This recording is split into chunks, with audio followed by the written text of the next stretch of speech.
Welcome to Social Malfunctioning, where OP is okay with talking to people in person but not so well in texting. I set my phone down for 20 minutes. My friend kept talking the entire time I was gone.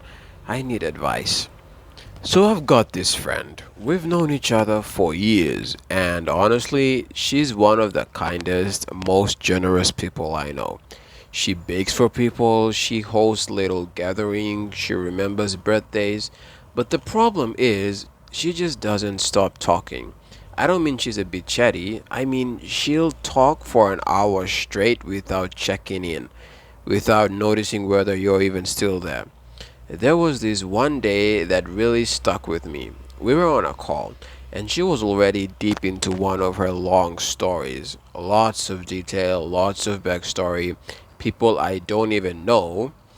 I put my phone down on the couch, went to the kitchen, and started washing the dishes by my hand. I finished everything plates, cups, and I wiped the counter down. Took my time. When I came back, I picked up the phone. She was still talking. She had no idea I'd even walked away. Another time, I called her when I left work. I figured it'd be a quick check in while I drove. 45 minutes later, I'd made it all the way to my kid's school and she hadn't stopped once. I tried to get a word in so many times, but she just kept powering through. I finally had to raise my voice just to tell her I needed to hang up and go inside. It's not like I haven't tried to talk to her about it before. I've done the polite interruptions, the whole can I just say something real quick lines, the awkward pauses hoping she'd notice, but she never does. And after a while, it just became exhausting. So I try pulling away. Not because I don't care, I do, but because every conversation left me feeling drained and unheard. Now here's the hard part. She's sick, something serious, and even though we've lost touch, I want to reach out. I want to be there, but I'm also dreading the same old thing happening again. Getting stuck on the phone for an hour, not even be able to tell her how I'm doing or ask how she really feels. So I wrote out this message, a fresh draft of something I might actually say. I don't want to hurt her, but I also can't keep pretending everything's fine when it's clearly not working. So in the text I wrote, "Hey friend, I want to apologize for being out of orbit for a couple of years, and I'd like to be in touch more and support you. I have to be honest about something. I'm sorry I haven't told you this sooner, and I really don't want to hurt your feelings. The thing is, I can feel overwhelmed by long stories or lots of details. I don't want to interrupt you, but also want our conversations to be more interactive and to have a chance to talk more and tell you what's on in my life as well as listening. I wonder if you'd be open to pausing every couple of minutes and checking in with me to see if I want more details or if I have something to say. It would really help me a lot to have these breaks. What do you think?" It's honest but kind. I just hope she hears it the way I mean it. Alright, look. I don't even know what I'd do if someone just didn't notice how I left the conversation for 20 minutes. That's not a phone call, that's being on hold with a person. I respect OP a lot here. They're not trashing this friend, they genuinely care. Which is why this is so hard. But honestly, this is such a good example of emotional burnout from being the listener all the time. Conversations go both ways, and I think OP handled it in the kindest way possible. If the friend's willing to hear it, this could be a real turning point, but if not, OP, you tried, and that matters. Why are some people so uninclusive? Last night, I went to a party, and honestly, some of the interactions left me pretty confused. There was a moment where I walked over to sit with the guy and the girl, and for context, I'm also a guy. I said hi, and they said hi back. But then they just went right back to talking about something I did not understand. They didn't even look at me while talking. I asked for some context, hoping to join in, and the girl started asking the guy about someone I did not know. That conversation went on for about maybe 20 seconds, but it was clear I wasn't really part of it, so I ended up leaving. Another time, the guy I came with was chatting with a different girl, and I decided to join in. I said hi and asked the girl a few questions about her cosplay interest. She replied a little bit, but she never moved her chair or made any effort to really welcome me into the conversation. Her chair was facing my friend, and she almost had her back to me. When she talked, she looked only at my friend and not at me. Later on, I saw my friend getting ignored by another pair, a guy and a girl, where he would start to say something but then trail off because they weren't really listening. They even started talking over him. None of this was flirting or anything like that. Just to be clear, what I don't get is why people behave like this. When someone else joins a conversation, I'm already in.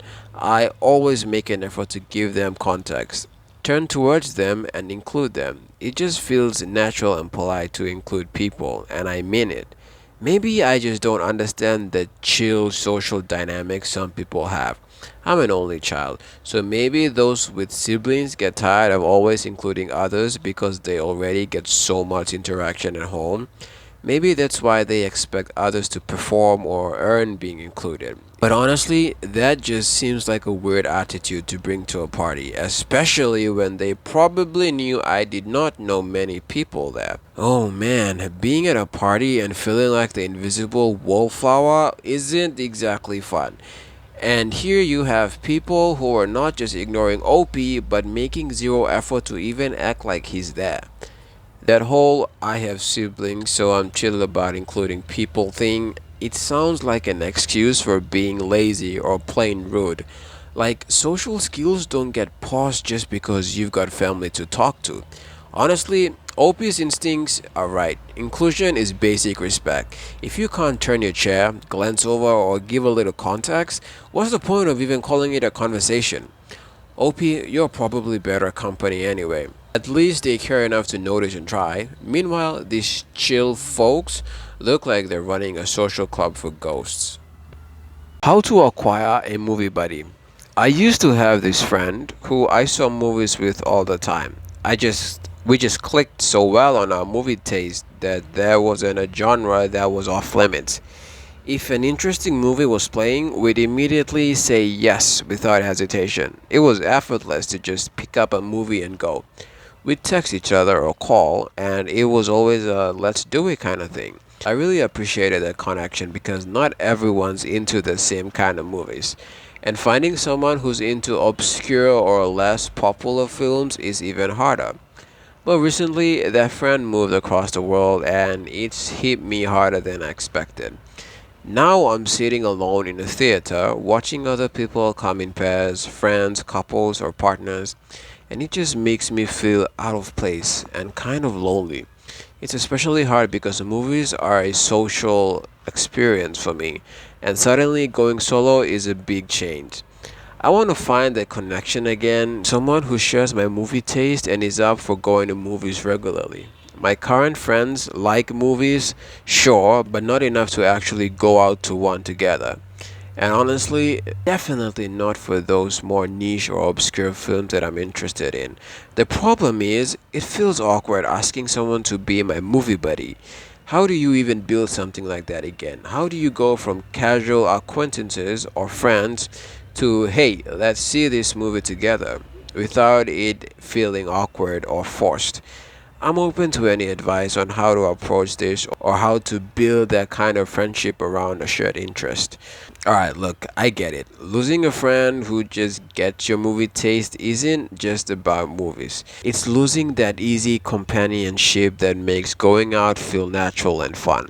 Sitting alone in the theater when everyone else has a buddy, that stings. But here's the thing about asking people to be your movie buddy. Yeah, it feels weird at first, like you're making a big ask, but it doesn't have to be complicated. Start small. Invite someone to one movie that you genuinely think they'd enjoy. No pressure, no expectation, just a casual invite. If they say yes, then great, you've planted a seed. Maybe next time it'll be easier. If they say no or aren't interested, that's okay too. Don't take it personally. Keep trying with other different people, or look for local movie clubs or online forums where people want to find movie pals. It's also important to remember these things. To remember these kinds of friendship take time to build. You can't just snap your fingers and have a perfect movie buddy ready to go. But if you're consistent and genuine, it will happen eventually. So OP, you're on the right track by thinking about this and asking. Just keep it low key and don't be afraid of a no. Cause your movie buddy is out there. I'm okay with talking to people in person, but texting, not so much. I recently graduated from high school, and over the summer, I've been working on improving my social skills. I'm feeling a bit more confident when I talk to people face to face, but when it comes to texting, that's a whole different story. My phone is almost always dry. No messages, no notifications, nothing. It's weird because I see my other friends' phones blowing up with texts from their friends all day. Honestly, it's been messing with my self-esteem. I try texting sometimes, but the conversation don't last very long. I do have some close friends, but I rarely text them. I want to get better at texting, but at the same time, I don't want this dry phone situation to drag me down or make me feel like I'm the odd one out. I'm about to go to college soon, and I really want to connect with people more. Not just in person, but also through texting. I want to learn how to keep conversations going over text and not feel like the one guy with the phone that's never buzzing. I'm open to any advice on how to improve this without letting it hurt my confidence. Alright, look, this is a super relatable. Texting isn't just about words on a screen. It's social fuel for most people. So when your phone's silent, it can feel like you're missing out or being left behind. But here's the thing. Texting skills are different from in-person skills and they take practice. Just like anything else, the biggest advice OP is stop overthinking it. Text like you talk in real life, be casual, ask questions, and don't stress about immediate replies.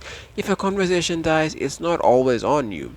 Sometimes people just get busy or distracted. Also, start small. Text one friend first. Maybe a simple, hey, how's your day doing? How's your day going? Or something relevant to your last conversation. Build from there. And honestly, a dry phone doesn't mean you're unpopular or unloved OP. It just means you haven't found your texting rhythm yet.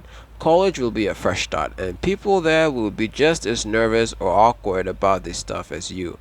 So, you got this. How to get out of your head and contribute socially. I've been feeling pretty low lately and struggling to get out of my own head when I'm around other people. That's honestly the biggest issue I want to fix. I know I really need to improve my conversational skills. Growing up, I withdrew socially because I lacked confidence and never really developed strong social skills. Now, I only have very small group of friends and acquaintances.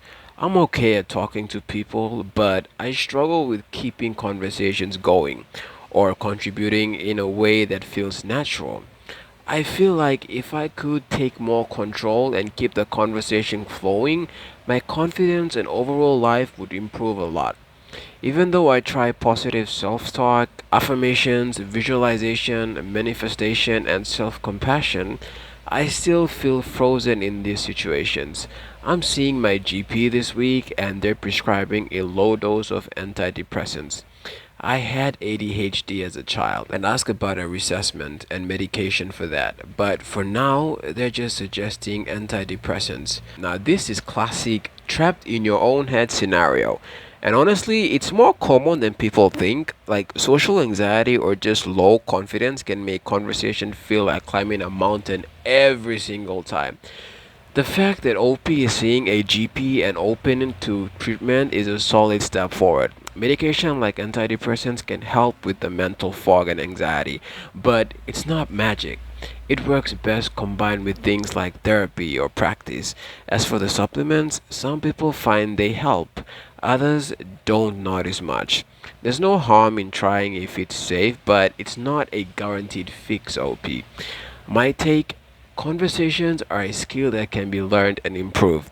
Even if it feels impossible now, baby steps, OP. Baby steps, patience, and being kind to yourself are keys. Why does everyone avoid me? I'd say I'm pretty average looking. Nothing special, but not ugly either. My style and behavior are just normal, kind of boring maybe. My body shape and fitness are regular too, and I'm not the guy cracking weird jokes or trying too hard. Usually, I try to be positive around others, and I can talk about quite a few different topics if I get the chance. But here's the thing, every time I show up somewhere new and alone, whether it's a party, a gathering, a sports club event, a mountain hut, networking event, or whatever, it feels like everyone just pretends I'm invisible. No one approaches me, and if I don't go to them first, I'm stuck out there on my own. This even happens when I'm in a place where nobody knows each other. Somehow, I always end up as the odd one out. I try to make eye contact and smile just a little, but most people just quickly look away. And honestly, that feels awful. It makes me wonder why this keeps happening. Why is it that every time I try to interact, I'm met with this complete lack of interest from others? It feels like I have to fight just to get any social connection going. Oh man, this one hits hard. Feeling invisible in a crowd is one of the worst social plans, especially when you're trying to be friendly and open. But everyone else is acting like you're a ghost. OP sounds like a solid, normal person who's not trying to stand out or be weird and yet gets shut out repeatedly. Here's the brutal truth. Sometimes social groups form unspoken in groups that can be hard to break into, especially if you walk in solo. People tend to stick with what's comfortable, and unfortunately, that means ignoring the unfamiliar face. It's not always about you personally, it's about how humans default to their little social bubbles. My advice, keep showing up, keep being friendly, but try to find smaller or more targeted social settings where it's easier to connect. OP, like a club with a shared hobby, a class, or a meetup for something specific you enjoy. It's less intimidating and makes people more open. Also, if eye contact feels awkward, maybe try to pair it with a casual smile or even a small, simple hi. Sometimes breaking that initial silence takes just a tiny spark.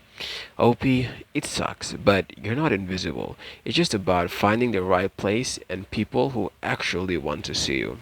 How do I get over my self doubts in social situations? I'm a 21-year-old woman, and last year I had a really tough experience that completely changed how people at my university saw me. Long story short, my reputation took a huge hit because some people I look up to started spreading false stories about me. They talked about me to everyone in my circle, and it was devastating. I had always struggled with making friends and getting people to like me, but I was finally coming out of my shell and starting to feel okay with myself. Then this incident just knocked me back down hard. Even though my closest friends believed in me and stuck by my side, I noticed that the way they interacted with me changed over time. They still hung out in the group I had purposely distanced myself from because of everything that happened. I didn't have a problem with that, but whenever I joined anything connected to that circle, it felt like people were judging me or acting like I wasn't even there. Honestly, I'm not sure if it was real or just in my head, but it hurt either way. I try to build stronger friendships outside of that group, but due to busy schedules and other unrelated things, those relationships felt more distant than before. This just made me put up an even bigger wall around myself to protect from getting hurt. Now I'm visiting family friends in Australia and working for a couple of months, but I feel like this wall I built is stopping me from connecting properly with both old and new people. There are moments when I can let go and enjoy myself, and those moments feel amazing. But most of the time, I'm held back by this overwhelming fear. I worry that people don't actually like me, or that I'm either too much or not enough. That fear makes me feel like no one really wants to be around me. So I keep everyone at arm's length, even though I don't really want to. I really want advice on how to rebuild my self confidence in social situations and break down this wall so I can connect more closely with other people again. This is heavy and painfully real. When your reputation gets dragged through the mud, especially by people you once admired, it's like a gut punch to your sense of self. OP stuck in that all too familiar cycle, trying to heal and grow but constantly held back to fear and self doubt. That wall she talks about, it's a self defense mechanism, sure, but it also keeps her isolated. The glimpses of joy she gets when she lets loose shows how she's capable of connection and happiness. She just needs the confidence and safety to let that side out more often. OP, healing takes time, and it's okay to take baby steps. Try focusing on small positive social moments, even just a short conversation or a shared laugh. Celebrate those wins, and maybe, when ready, be honest with a close friend about these fears. Vulnerability can actually deepen bonds, not weaken them. Most importantly, don't let those false narratives define you. You are more than what others say. High social anxiety and good social skills. I'm in this weird mix of feelings and mental state right now. Usually, I test as an extrovert, and people definitely see me as one too. I have pretty great social skills because I genuinely enjoy hanging out with people. But I've also gone through some serious social trauma. I was involved in a cult. It's the kind of trauma where you only fully realize how messed up it was after talking about it in therapy. This was social trauma on a community level, and now I get triggered by almost anything social, whether I want to or not. Here's the weird part, my social skills are still intact. The problem is that right under the surface, there's this intense anxiety that lives there, completely separate.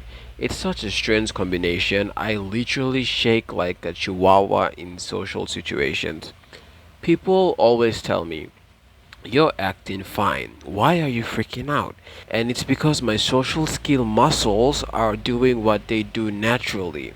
I can joke, interact, and seem casual, but the anxiety underneath isn't controlled or regulated by those skills. It's totally separate. So I'll be casually walking around parties, talking, cracking jokes, and shaking like I'm freezing cold. It's bizarre and frustrating. Has anyone else had this combo? And if so, any advice? Of course, I know processing the anxiety and trauma is my number one priority. This is wild cocktail of social contradictions. OP, you're basically a living proof that social skills and social anxiety aren't opposites but can coexist in very strange way. Like you can look perfectly fine on the outside, but inside you're a terrible, trembling mess. That disconnect between appearing calm and feeling terrified inside sounds exhausting. People seeing only the surface won't get it, which probably makes you feel even more isolated. You need advice, OP. Keep working through the trauma and therapy. That's crucial. Also, learning grounding techniques to manage the physical symptoms of anxiety, like breathing and mindfulness, can help reduce the shaking. And remember, it's okay to be honest with close people about what's going on underneath. Vulnerability can ease the burden. OP, your social skill muscles are strong, and that's a superpower. The goal is to get the anxiety in sync, or at least not hijacking those moments. Thank you guys so much for watching the video. If you do enjoy this video, please do like and subscribe. It really helps the channel a lot. And if you want more contents like this, there are links in the description above that will take you to other YouTube channels that also narrate the same kind of Reddit stories. Also, videos will be posted every Mondays through Fridays. New Reddit drama every Mondays through Fridays. So be sure to check it out, and I'll catch you in the next video.